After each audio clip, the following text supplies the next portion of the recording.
కూర్చోవయ్యా. తర్వాత నిత్యకర్మ యథా ఏవా ఏవం సంకల్పయేన్నరః, నా పూజ పేరు చెప్పి అన్ని పనులు మానుకొని ఇంట్లో కూర్చుంటావేమో, సకాలంలో నువ్వు చేయాల్సిన పనులు ఏముంటే అవి చెయ్యి, తర్వాత నా పూజకి సంకల్పం చెయ్యి. ఒకసారి పూజకు కూర్చొని సంకల్పం చేస్తే అది మర్చిపోయా ఇది మర్చిపోయా లేవకూడదు. అందుకని ఏమి చెప్పారు, నీ నిత్యకర్మలన్నీ పూర్తి చేసుకుని కూర్చోవయ్యా, అప్పుడు సంకల్పం చేయి. ఏవం సంకల్పయేన్నరః, స్వామి ఈ రోజు నీ అనుగ్రహం పొందడానికి పూజ చేస్తున్నానయ్యా, నా మనస్సు దృఢచిత్తంగా చక్కగా నీ యందే ఉండేటట్టుగా అనుగ్రహించవయ్యా అని చెప్పి సంకల్పం చెయ్యాలట. అలా సంకల్పం చేసి పూజా గృహం సమాసాద్య నానాలంకార శోభితం, చక్కగా ఎక్కడైతే పూజ అనుకుంటామో ఆ ప్రదేశాన్ని శుభ్రపరుచుకోవాలి. చక్కగా గణపతి పూజ ఆదు పూజ్యో గణాధిపతః, ఏ పని మొదలు పెట్టినా గణపతి పూజ చెయ్యాలి. అందుకని గణపతి పూజతో ప్రారంభం చేయమన్నారు. తర్వాత స్వామివారి పరివారమైనటువంటి ఆదిత్యాది గ్రహా సర్వే అష్టదిక్పాలకా ప్రకీర్తితాః, స్వామివారి పరివారమైనటువంటి నవగ్రహాలు, అష్టదిక్పాలకులు, పంచపాలకులు వారి వారి దిక్కులు యందు ఆవాహన చేసుకోవాలి. తర్వాత విరాట్ విశ్వరూపమైనటువంటి సత్యదేవుణ్ణి ప్రధానంగా ఒక కలశంలో ఆవాహన చేసుకోమన్నారు. ఆ కలశం ఎలా ఉండాలి, రాజత మధవ తామ్ర మార కూటేన నిర్మితం, వెండి గాని ఇత్తడి గాని రాగి గాని తుదకు మట్టి కుండ అయినా కలశంగా ఏర్పరుచుకోవచ్చు. ఆ విధంగా కలశాన్ని ఏర్పరచుకొని స్వామివారి ప్రతిరూపమైనటువంటి ఒక నాణెము పంచామృతై స్నానాభిః, స్వామివారి ప్రతిరూపంగా ఒక నాణ్యాన్ని తీసుకొని ఆవు పాలు, ఆవు పెరుగు, ఆవు నెయ్యి, తేనె, పంచదార ఈ యొక్క పంచామృతాలతో స్నానం గావించి స్వామివారికి అధైనం గంధపుష్పాక్షత, గంధము అలాగే స్వామివారి కుంకుమాభరణము అక్షతలు కూడా ఉంచి ధూపదీప నైవేద్యేయులి, స్వామివారికి ధూపము దీపము నైవేద్యంగా రంభాఫలం ఘృతం క్షీరం గోధూమస్య చూర్ణకం, స్వామివారికి ప్రీతికరంగా చక్కెరతో కలిపినటువంటి గోధుమ రవ్వ మిశ్రమాన్ని సమానముగా తయారు చేసి స్వామివారికి నివేదన జరిపించాలి. అలాగే తాంబూలము నీరాజనాలు కూడా వసంగి స్వామివారి యొక్క కవితా చరిత కథామృతాన్ని శ్రద్ధగా ఆలకించమని కూడా చెప్పారు. నారదుల వారు ప్రశ్న వేశారట, స్వామి పూజ అంతా ఎలా చేయాలో అన్నీ చెప్తే స్వామివారికి ప్రీతికరమట. మరి 3 మాసాల పేర్లు చెప్పారు, మిగతా 9 మాసాల్లో చేయకూడదా? నెలలో 3 రోజులే చెప్పారు, మిగతా 27 రోజుల్లో వ్రతం చేయకూడదా అంటే, యస్మిన్ కస్మిన్ దివసే మర్త్యో భక్తి శ్రద్ధ సమన్విత, స్వామివారికి ప్రీతికరమైన రోజు చెప్పాడు. మీకు ప్రీతికరమైన రోజు కూడా చేసుకోవచ్చు.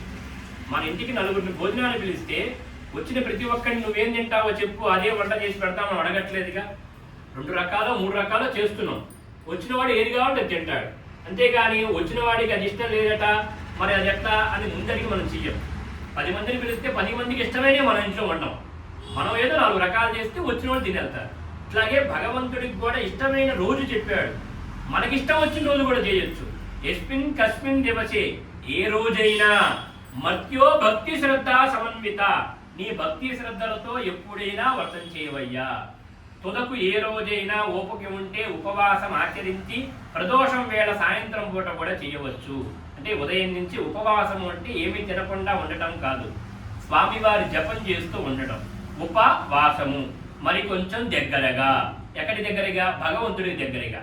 ఈ రోజు ఇంకొంచెం ఎక్కువ నీకు స్మరణ చేస్తున్నానయ్యా అని స్మరణ చేస్తూ కూర్చొని సాయంత్రం పూట ప్రదోషము చీకటి పడే సమయంలో, దీపాలు పెట్టే సమయంలో పూజ ప్రారంభం చేసి వ్రతం చేసుకోమన్నారు. ఓపిక ఉంటే అలా చేస్తే స్వామివారికి ప్రీతికరము, అలా కూడా చేయవచ్చు అని చెప్పారు.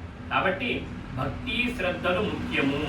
భగవంతుడికి చేసేటువంటి కార్యంలో భక్తి శ్రద్ధలే అధికంగా ఉండాలి. ఎంత పెట్టి చేశామనేది భగవంతుడు చూడడు. మన శ్రద్ధ మన భక్తి ఎంత ఉందో మాత్రమే చూస్తాడట భగవంతుడు. కాబట్టి భక్తి శ్రద్ధలు మించినటువంటిది ఇంకొకటి లేదు. అలాగే భగవంతుడికి చేశాము అంటే దానికంటే ముందుగా తల్లిదండ్రుల మీద ఉండాలి అన్నారు శాస్త్రం. భక్తి శ్రద్ధలు ఎవరి మీద ఉండాలి? మాతా పితృ, తర్వాతే గురువు దైవం అని చెప్పారు. కాబట్టి భగవంతుడి కన్నా ముందు తల్లిదండ్రుల మీద భక్తి శ్రద్ధలు, తర్వాత భగవంతుడి యందు భక్తి శ్రద్ధలు ప్రకటిస్తే ఏ పూజ అయినా, ఏ కార్యమైనా, ఏ జపమైనా, ఏదైనా సరే నిర్విఘ్నంగా ముందుకు సాగుతుంది. భగవంతుడికి మీరు అంత కార్యం చేసినా కూడా ఆ ఫలితం అంతా తీసుకెళ్ళి ఎక్కడిస్తాడయ్యా అంటే గతించిన పెద్దలకు అప్పచెప్తాడట. మనం ఇన్ని కార్యక్రమాలు చేసాం భగవంతుడికి, ఆ ఫలితం ఎక్కడికి వెళ్తుంది? మన పెద్దలు ఎవరైతే కాలం చేశారో వాళ్ళ దగ్గరికి ఆ ఫలితం వెళ్తుంది. అదేందయ్యా వాళ్ళకి ఎందుకు వెళ్తుందయ్యా అంటే, వాళ్ళు మనల్ని కన్నందుకు ప్రతి సంవత్సరం వాళ్ళు గతించిన రోజున స్మరణ చేసుకుంటాం. ఎవరింట్లో ఆచారాలు ఎలా ఉంటే అలాగా స్మరణ చేసి ఏదో కార్యక్రమం వాళ్ళకి చేస్తాం. అది చేయటం వల్ల వాళ్ళు తృప్తి చెంది ఈ ఫలితం ఆ ఫలితం కల్పిస్తారట పెద్దలు. ఎప్పుడైతే గతించిన పెద్దలకి పెట్టుకోమో ఈ చేసిన ఫలితం కూడా మనకి రాదు. ఎప్పుడే గుడి కట్టించామండి మాకెందుకు కలిసి రాలేదండి, పెద్దలకి పెట్టట్లేదండి, అదే గుర్తండి. శాస్త్రం అదే. పెద్దలను మర్చిపోతే ఎన్ని కార్యాలు చేసినా ఫలితాలు రావు. ఎక్కడ గరుడ పురాణంలో అయినా పెద్దలు ఎక్కడైనా సరే దాని గురించి స్పష్టంగా చెప్పారు. గతించిన పెద్దలకి చేస్తేనే కార్యాలు, మనకు అన్ని ఫలితాలు మన ఇంటికి వచ్చేదట. ఎందుకంటే వాళ్ళు మనం కన్నందుకు మనం చేయకపోతే, నీ పుత్రుడు నీకే చేయనప్పుడు ఇంత ఫలితం ఇంత గుడి కట్టించినా కూడా వాడి ఫలితం లేదురా అంటారట దేవతలు. కాబట్టి పెద్దలు గతించినప్పుడు వాళ్ళ స్మరణ చేస్తూ ఉండాలి. స్మరణ చేస్తేనే మన ఇంట్లో కుటుంబాలు అభివృద్ధిలోకి వెళుతూ ఉంటాయి. వాళ్ళు కనబట్టేగా మనం అభివృద్ధిలోకి వచ్చాం. కాబట్టి వాళ్ళ స్మరణ చేస్తే ఇంకా అభివృద్ధిలోకి వెళ్తాం. ఆ పెద్దల కార్యక్రమాల్లో సంకల్పాలు కూడా అట్లానే ఉంటాయి. మమ కులాభివృద్ధ్యర్థం గోత్రాభివృద్ధ్యర్థం పిండపారవణ పూజయాం అంటారు. పిండాలు పెట్టేటప్పుడు చెప్పే సంకల్పమే అది. మా ఇల్లు అభివృద్ధిలోకి రావాలి, మా గోత్రం ఇంకా ముందుకు వెళ్ళాలి, మా వంశం ఇంకా ధరించాలి అని సంకల్పం చెప్పే పిండాలు పెడతాం. అంటే అంత మంచి కార్యాలు అవి. అదేదో చెడ్డ కార్యక్రమం అని కాదు, అవి కూడా శుభ కార్యక్రమాలే. చెడిపోయినా సరే మనిషి మరణించినప్పుడు మాత్రమే అశుభం అంటారు. పిండాలు పెట్టే రోజు నుంచి శుభమే అదంతా, అది అశుభం కాదు. మరణించినప్పుడే అశుభం. మైలు అంటారు ఆ కాసేపే. పెద్ద కర్మ చేసినప్పటి నుంచి ఇంకా అశుభాలు లేవు, ఇంకా శుభం ఆ రోజు నుంచి. చాలామంది తెలియక ఈ సంవత్సరం అంతా దీపం పెట్టమండి అంటారు. దీపం పెట్టడం అంటే ఆంతర్యం ఏంటి? ఇల్లు దేహము. వాస్తు పురుషుడు పడుకొని ఉన్నాడట, దేహం అంటారు ఇంటిని. వాస్తు పూజ ఎందుకు చేస్తాం? ఇల్లు గృహప్రవేశం చేసినప్పుడు వాస్తు పురుషుడు పడుకొని ఉంటాడు. దక్షిణాయన ఉత్తరాయణ కాలానికి ఆయన మారుతూ ఉంటాడు. ఒకసారి తలకాయ అటు పెట్టి పడుకుంటాడు, ఒకసారి ఇటు తలకాయ పెట్టి పడుకుంటాడట. అందుకనే మనం ఇల్లు రోజు ఎందుకు తుడుస్తాం? వాస్తు పురుషుడి దేహాన్ని శుభ్రం చేయటం. ఇంట్లో దీపం పెట్టడం అంటే ఆయన శరీరాన్ని చక్కగా అలంకరించటం, నైవేద్యం పెడతాం దేవుడికి ఏదన్నా. అది వాస్తు పురుషుడికి పస్తులు ఉంచకుండా. దానికోసమే ఈ దీపారాధన అనే కార్యక్రమం, ఇల్లు శుభ్రం చేయటం రోజు. అందుకని ఈ 15 రోజులు మనం అశుభంలో ఉన్నాం కాబట్టి చేయకూడదు. తర్వాత నుంచంతా శుభమే, రోజు చేయమన్నారు. కాకపోతే పెద్దలకు చేస్తూ ఇంట్లో ఈ మర్చిపోతారేమో అని కొంతమంది ఏం చేశారు, దీపాలు చేయమాకండి అంటే వాళ్ళని మర్చిపోతావేమో ఈ సంవత్సరం. అందుకని ఈ సంవత్సరం అంతా వాళ్ళని గుర్తుపెట్టుకోవడం కోసం మేము మైల్లో ఉన్నాం, మేము ముట్టుకోకూడదు, మమ్మల్ని పిలవద్దు. శాస్త్రంలో చెప్పాలా, అది ఆచారంలో వచ్చింది. అంటే నువ్వు ఈ మోజులో పడి అవి మర్చిపోతావేమో సంవత్సరీకం దాకా, అది గుర్తుపెట్టుకోవడం కోసం చెప్పారు. అంతేగాని చేయకూడదు ఎక్కడా లేదు. చేయాల్సింది దీపారాధన చేసుకోవచ్చు, చక్కగా ఎవరింటికి పిలిచినా వెళ్ళొచ్చు. కాకపోతే మనం ప్రత్యేకించి ఏ పూజలు మనం కూర్చొని చెయ్యం ఈ సంవత్సరం అంతా అని అట్లా అది నియమాలు మాత్రం ఉన్నాయి, పెద్దలు అందుకనే పెట్టారు. అంతేగాని భగవంతుడికి తల్లిదండ్రులకి చేసిన తర్వాతే భగవంతుడు కూడా ఎంత ఫలితమైనా మనకిచ్చేది.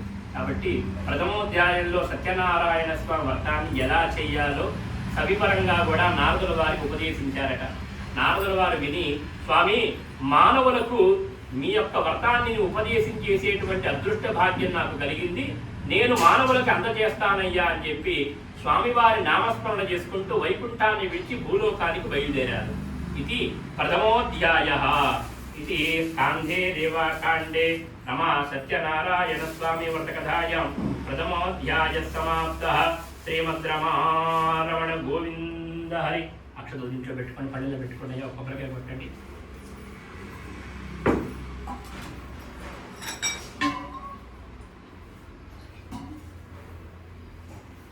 मासे मासे च कर्तव्यं वर्षे वर्षे अधवामः कर्तव्यता